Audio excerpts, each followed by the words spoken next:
Ale kumanga motema moto yaya.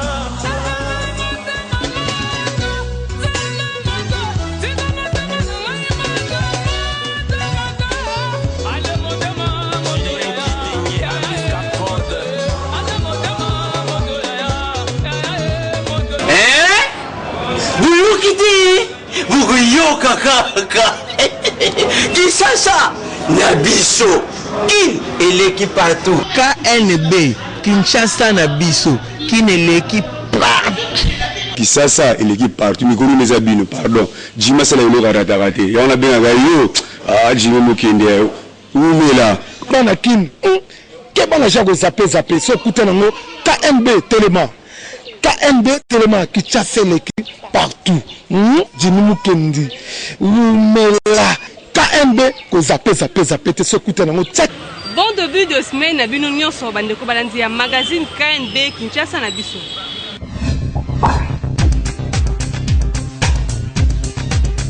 Suite, il y a des ordres au Salamaki le 19 na le 20 septembre na Kinshasa.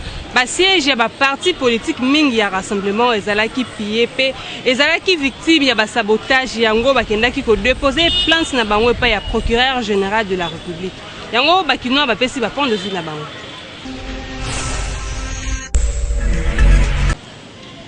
Désordre, il y a le 19 septembre, on a le 20 septembre, il y a rassemblement, c'est ça qui procureur général de la République pour n'endengue siège, il y a parti il y a rassemblement, et ça là qui victime, il y a destruction, il y a un lelo, tout ça sur la naba qui noie, il s'habille sur ce qui décision, on a rassemblement, va jouer qui a ressaisi le procureur général de la République, est ça normal ou est ça normal?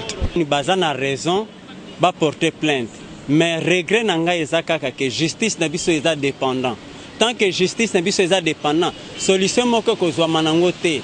Justice na biso eza dépendant po soki problème ezana mutu ya majorité bako traiter yango na ndenge moko omona eleki ka bongo. Mais soki mutu ya opposition bako luka kutu ba décortiquer na ba raison oyo esalama na nute batiango na mutu na ye.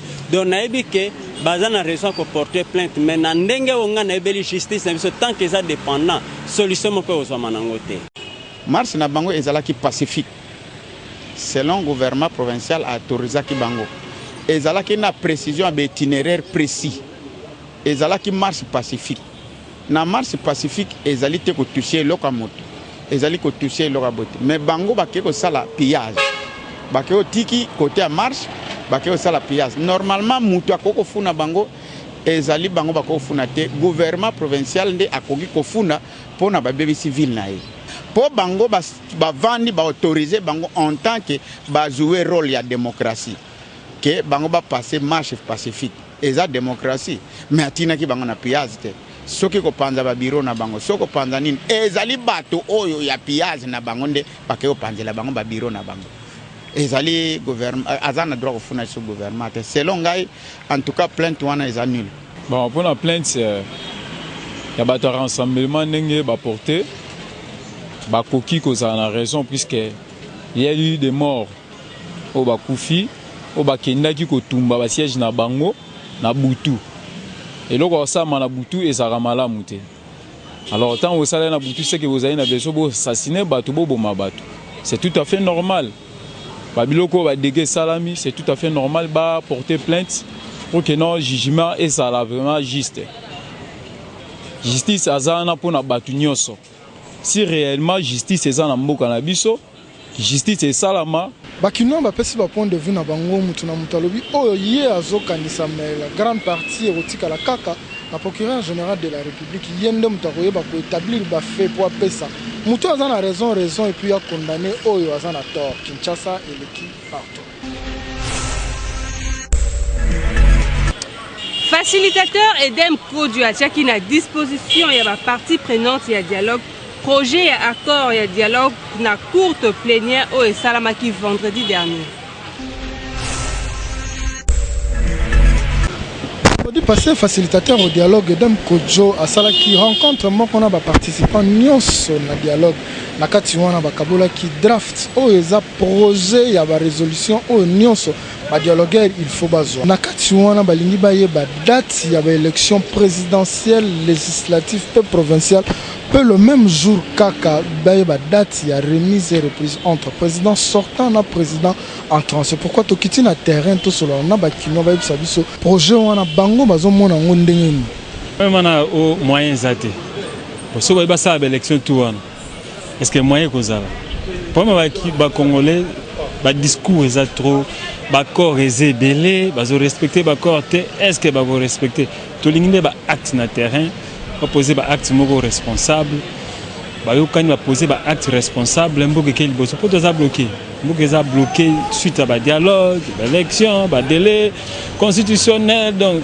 tout ça comprend donc toza bloqué donc ba mo ba fanda ba respecter ba corps ngo même mesure pour nanga ceux qui battent en bas respecter même mesure dans 6 mois ils ont problème té mais na 6 mois na ba respecter ba sala oyo ba lobby na moment où to komi vraiment et je sais ngara il faut tout ça la élection tout ça la élection le bon ba big non il faut pas passer biso temps oyo élection au salama tout ça la élection biso to élire président na biso et par rapport remise et puis ça la puisque to ngité makamjo za la loka bon ba choisir élection faut salama alors ba sala c'est ça les moments ba retarder soutien ba sala yango par rapport to comme temps biso to voter et ba sala remise et puis tant délai il y a chef de l'État Yorora parce que remise et prise. Pour le moment, moi je trouve ça normal. Pour le moment, puisque Nathan Autocomi, il n'y a pas d'autre solution. Pour le moment, je trouve ça normal. Et peut-être à la longue, on peut changer d'autres avis. Mais... Nous remarquons que Nakati déjà vérité exatée. Vérité exatée parce que Bangomogo Balobi qui Bayukani, Bagosala élection nyonso le même jour. Et comme on dit Nakati Balobi, Bako Banana na législative, na présidentielle, na locale. Et puis le reste, au fur et à mesure que les zombons, c'est pour dire qu'ils n'ont pas l'intention de cette élection. Bisson na minute, tu constater échec il y a dialogue 1. Dialogue au cours duquel et logo est essentiel pour Nabango, c'est se réunir, donner à l'un la possibilité de glisser et aux autres possibilité de se retrouver parce que nous allons les Bango. Bamonisko Bao, nous allons les Bango pour pas on va se retrouver, il se retrouve plus. Il commence à bloquer. Bisson blocage, on a favoriser pour tout constater qu'ils sont ensemble échec et dialogue. Jusqu'alors, je suis d'avis que le dialogue a échoué. Et que ça, et que ces résolutions, mon côté, vous avez d'application. Tous les exemples, il y a la concertation. 700 résolutions, mon côté, ils allaient appliquer à part pour le gouvernement. Ils allaient appliquer. Donc, tous les d'avis que les lois attachent sur le tant que ils allaient na volonté, pouvoir en place. Il y a Rosali Sabiloko, ils allaient en sa faveur. Et là, au monté de Tambola. Nous, on n'entend rien de cette histoire. Quelqu'un qui nous a rencontré, c'est un point de vue, mais c'est un bateau, mais c'est un bandiko. Oh, bazan a cité la Union africaine. Intérêt à la population de l'équipe donc il est grand temps de la résolution où toucher la population peut permettre apaisement et la Pemboka et évoluer normalement. Kinshasa et l'équipe partout.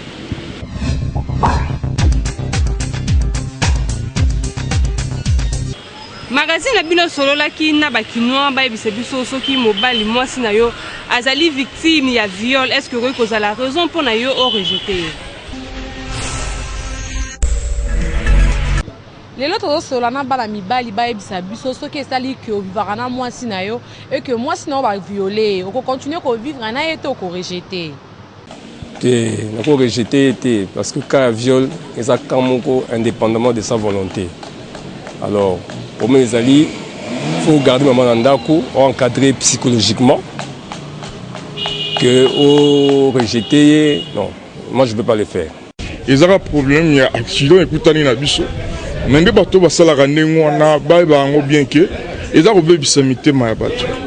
Batika kosala rabilo ya ndengo na soko lingi senga biloko nyo soto ko senga na mboto mutu. Aga na bomo ya moto aga pesa yo. Mais que j'aurais moins si mon tout fait moi na moto na makasi ils ont malamuté na ko bengana ete po ezali kambo esami na côté soki ke bakinde ko violer aye wana savon mezali kambo ngamoko na zomona ndenge bakoteli wana problème ezana ngo ko limbisa ye bo asali yango volontairement te eza accident ye na katanda on ko boya mwasi na ngate po ba violer pas babandi apenga na boya madame na jamais na ko meme na ba hôpital à cesser d'examen à suite soins ici. C'est un accident. Bah tu m'as bé bah côté nanda bah beza contre volonté ya maman.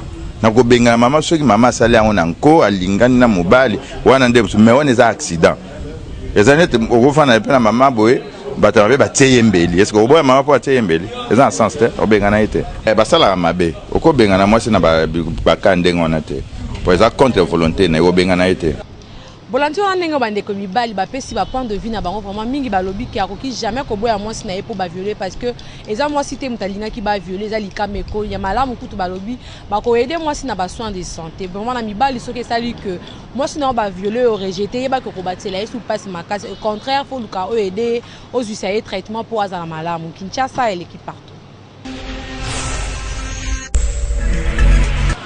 Ba parents mingi na Kinshasa bakoma na irresponsabilité okomona lali na ye sans pour autant kotala soki bana na ye ya moins de 18 ans baza déjà ya kolala. Pota nga na koti ye pa koti. Osi na teke libanda peut-être okenda banzela mususu ya mabe ya makama mibali et ça propreté. Yo para faut contrôler bana na yo. Eza na 15, eza na 14 ans, 13 ans, 19 à 20 ans faut contrôler. Monsieur causé un problème à manque de moyens. Alors, parents eux a commis irresponsable, c'est que les soubana moins de 18 ans les sous à vivre rôle ça est. Alors, à kokasuta au vanda, azila subaye, ba pesier na bikeli. On va ça l'effort, hein. Ce va ça les bon côté. Bon un jour tant ba lemba, les ba mona à conséquence. Que natongo etani azotu na mwana sumbiranga ilipa il doit être capable même ya kotangisa mwana ou bien azo loba na mwana kisala eloko boy ou bien baninga bakeyo zo zelanini ce genre ya papa déjà asi asali entreprise moko boy yena bana na ye ayebi ke na ngonga wana ata bazalite ya basi peut-être bakay kosala kindumba ya mibali peut-être bakomi bashege alors ya zo ya résultat na tongo bien ba ya na eloko nini mais pona papa oyo penza benga mi papa mwana 18 ans la kisini 17 ans, 11 mois, et puis 29 jours. Donc, moi, on a déclaré mineur. Donc, ceux qui 18 ans, qu'on a vu sur le droit congolais, on a dit que moi, on a dit que moi, si tu as dit que ça a l'État. Maintenant, il y a Ajuana, donc, à Kokite, qu'on a la Libanda. Ceux qui ont la Libanda, par hasard déclaré irresponsable. Rédaction KNB solo lina mibali ba ebisa biso est-ce que oza prêt que papa ya mwasi na yo aebisa yo apesa yo mbongo nda musala mais avant tout obala nanu mwana na ye ya mwasi.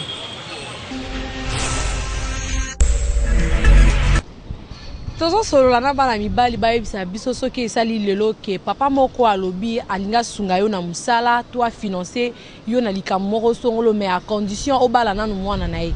Réaction na yo kozala nini mwana mobali boyo ka ndenge balobi na micro KNB. Peut-être qu'on a mon bal, il faut la louka, on a sa casse pour un bal à moi, yo financer mbongo, exact. Na boya mbongo tu wana na oboya. Nga na mon bal, il faut la louka qui est na obala. Na luki mbongo na muto kina na obala. Po ba bien mon bal pour na ni. Ils avaient la valeur depuis que mon bali, yonde full comme mbongo bali moi c'est que papa moi c'est plus mbongo bala moi na yeb. Ils avaient la valeur te. Faut ngani la louka mbongo na bali moi c'est. Ana yebi kende na zoki mbongo ke ba pesi ngana bala. Wana tayo moi ça peut na valeur te. Mouto déjà a commis devant Papa Bokilo. C'est que Aza déjà fiancé. Bon, ce qui est comique à niveau qui a ça la dot possibilité de Papa Bokilo le bien financé. En plus il y a un financement on a été ndazule musala. Et ça m'a bête toujours ça aide parce que les deux familles ba commis le cola bandeko déjà et ça m'a bête. Et ça bien quelque part peut ça m'a bête parce que moi son Papa Bokilo a payé au monde au bala moi ici. Et aux allons sous ordre na bango pour avoir nos esprit nao. C'est mieux au sala tout au luka mbongo na nenge na yo au bala mwasi ndego zala bien. Na libala aide des ala raté. Libala so ekomi na aide et okoma mabe na casse à la longue. À la longue peut-être même si mwasi akoboya yo bien ko lingele pe mbali mususu parce que za condition faiblesse va lingele pe mbali mususu. Bolandi wana ndenge bandeko mibali vraiment bazali contre comportement on ya ba papa ou bazaka na bizali ki avant asunga on na musala to liloko moko bo obala nanu mwana na mingi balobi vraiment pona bango bakoluka na mutoki na bango mo abala po libala wana ekozana ba condition ebele Kinshasa et l'équipe partout.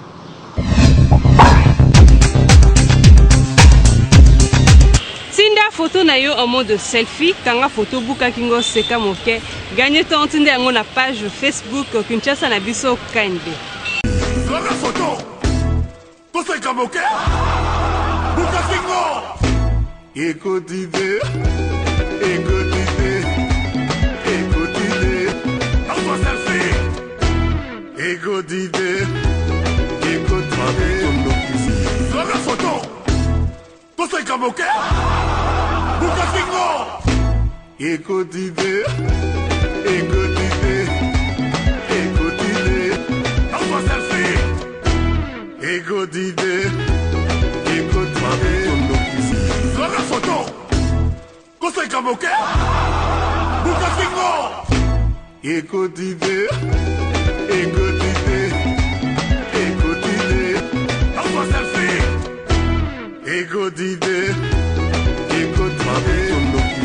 la photo to seka moke écoutez en selfie écoutez la photo to seka moke écoutez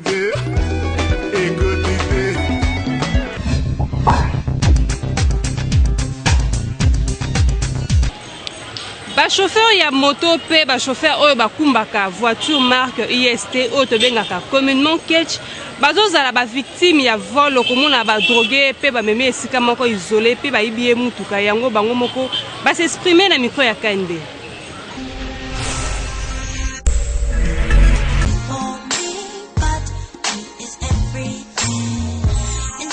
Kinshasa l'équipe partout le comme comment on mingi na ba média que ba chauffeur ya ba taxi catch pe na bande comme ça ba motard bazoza la victime ya kimoyibi pe bazoza la drogué yango le to ko sona bomba ibisa biso est-ce que c'est vraiment important que mutu oyo yebite client aya zuyo taxi express to pe moto express boko matina niveau ya ko vanda na terrasse bo melanai ya non bien te poto zo luka et surtout na mboka na biso Congo moins difficultés à lire comprendre chauffeur nyon sera chauffeur té et surtout depuis la catch et côté chauffeur nyon sera chauffeur té de deux na ba chauffeur tant on memi ba client na mutuka na yo faut mato inaweza mulai de deux kolingate o solo la na ba client trop hein masula ba client ko kotango ba bilo moka bongo c'est facile bazo na moral pour ni ba moni déjà que non chauffeur aza gentil chauffeur aza boye non na pekisité baza la gentil dans le sens que yo yebi ko zo sala musala et puis musala zo sala les la mbongo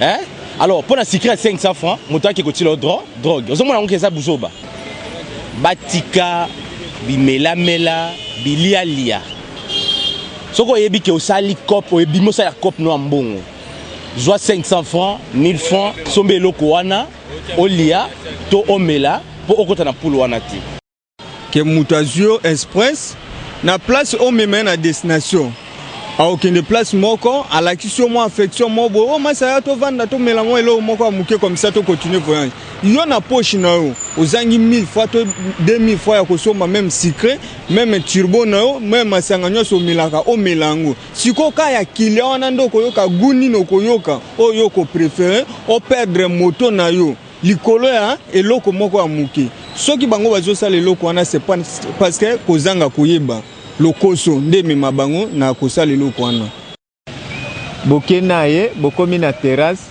alobi non de kofanda tomela moto zota moko pona malile vraiment état que motard intellectuel jamais akoki kosala ngote et puis na aire ya service c'est pas permis que au kota na bar ou bien na terre na nini na terrasse au melanini masanga tout ça c'est pas permis mais il y a des différences et ça na kami balé ba motard mususu baza ba responsable et puis au moins ba motard mususu baza ba licencié nde bazo mema ba moto manque ya musala nde bazo kumba ba moto jamais akoti ya vie na ye on G akenda ko fanda ko se distraire na aire ya service.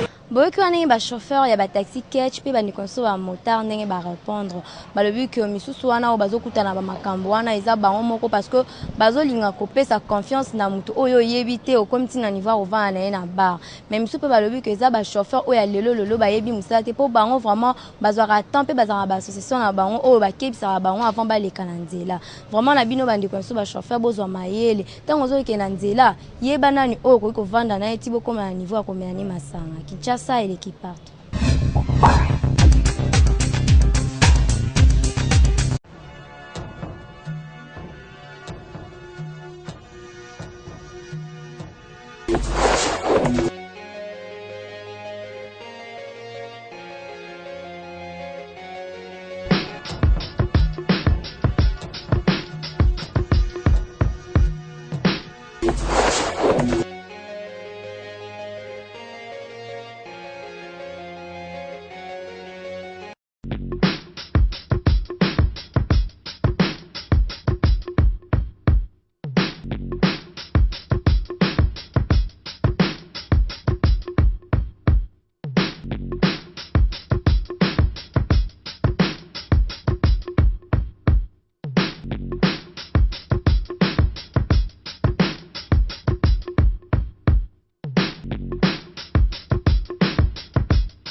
Au numéro 2 de l'avenue Polo Maurice, référence à Sabena sur le boulevard du 30 juin à la commune Gombe.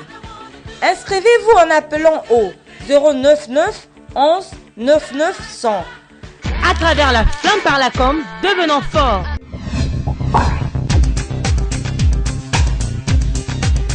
La fois passée, tolakisaki bino ndenge patient apesaki point de vue na ye mpona koloba.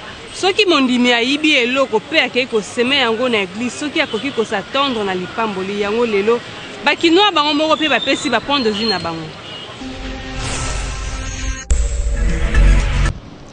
Kinshasa l'équipe partout magazine KNB teko solana bandeko na biso bakino soki osombi eloko ya moyibi donc c'est-à-dire eloko o mutu ayibi ayeko tekela ope oza conscient que eloko wana eza ya moyibi mais oke ko seme yango na église soit eloko moko pia ke oke ko seme yango na église nde tongi to yeba eza mabeto malamu bakino ba yebisa biso nanu soki eza yango normal loko eza église okoki ko seme eloko o yibi to opie eloko ya moyibi okoki ko seme yango jamais na église.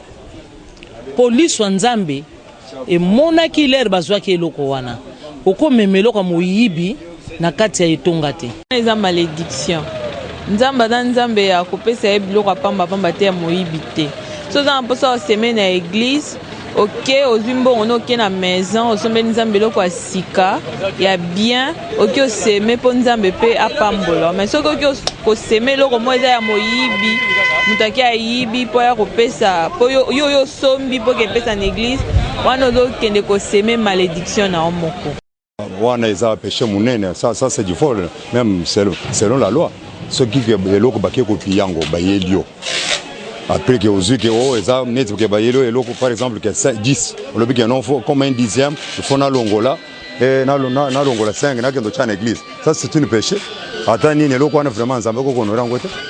Ça c'est du péché total, c'est le mal. Et si l'État vraiment doit poursuivre selon la loi, vraiment c'est punissable. Vraiment, c'est ce que j'ai dit qu'il va récolter ça. Puisque l'oko aux Yamabé, au Tchana église, tôt ou tard, ça va te revenir. En tout cas, eza malamu mingi te pona bandeko na biso bazaka eloko na ya moyibi to oya pied ake ko seme en église ndenge bandeko na biso balobi. Il faut koyeba que église eza lieu moko très saint, eza lieu o eza saint, donc faut que na biloko o eza propre travailler na mutoki na yo nde oke ko seme opesi basali ya nzambe, mais o biloko moko mabe bon oke ko tia en église, donc yeba ke eza biloko moko ya salité. Eza malamu te faut ko luka bénédiction. Kinshasa et l'équipe partout.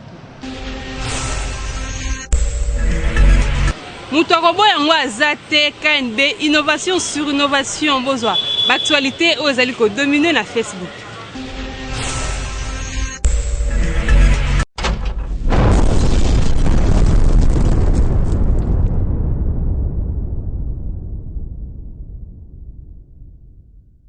Tobandi actif Facebook ya lelo na ko signifier d'abord na population que information nyonso oyo elekaka na ba réseaux sociaux ezali ya kozwa au sérieux te. Après avoir kosalela Mosengo Maloba abe chancelier na ye Ghislain Kapia a démentir yango. Côté président de la République yeyo mobimba bayambiye na audience privée et pas ya Pape François. Donc bilobela pe bikoma koma mususu ya Facebook bolanda te. Crédibilité et information et outaka non seulement na organe de presse oyo ezali ko publier mais na mutu oyo a signé article wana. Na rassemblement Olengankoi à lobby deuil national il y a 3 jours, c'est-à-dire lundi, mardi, mercredi. Kimbuta a lobby ba victime baya ko s'enregistrer po ba kunda bibembe na bango. Ministre ya EPSP Maker Mwango a lobby ba politicien bayeba ke makambu na bango etali éducation ya bana te. Ba parents batinda bana na classe, gouvernement ezui ba disposition sécuritaire nyonso. Pillage ya université du Sepomad na Masina batu ba komi ko zongisa biloko po prof na alobi oyo akozongisa te etali mususu ba lobi biloko yango e komi ko loba na bandako. Donc malédiction avec cause ezalaka na ba effet. Na États-Unis, débat contradictoire et kosalama lelo entre Hillary Clinton, candidat démocrate, na Donald Trump, candidat républicain. Premier débat oyo influence ka paix électorat makasi. Surtout que deux candidats bako défendre en direct ba projet ya développement ya ba pays na bango. Kalate photo oyo ekokoma ya 5 anciens présidents des États-Unis pour Obama asi asali 2 mandats na ye ekoki. Matanga ya Cynthia Vechel Kadima ekosalama na Kinshasa mercredi 28 novembre. Oyo exposition ya ba reliquats ya corps na place Bovampe bakokunda ye jeudi 29 na nécropole. Baninga oyo bolela ki Cynthia kaka liboso ya ba ordinateur pe ba tablette na bino boya kolela ye ya solo. Tosukisa actu ya lelo na jubilé ya Jean Mukul na Mamale bazosala tournée na 24 communes babandi na Maluku. Batu bamituni oyo ezali tol tote po batika balekala me lelo baya kosala jubilé. Actu KNB ezobimisa bango nyonso kala me kala makasi. Merci pour la confiance et fidélité au Bozali pour continuer à pesa na magazine Abino. Botikala toujours connecté, branché, scotché na magazine Abino le Berabino ba réalité à Kinshasa. Beaucoup na lobby na Tanya Mavambu toujours na ba chaîne partenaire na biso Kinshasa et l'équipe partout.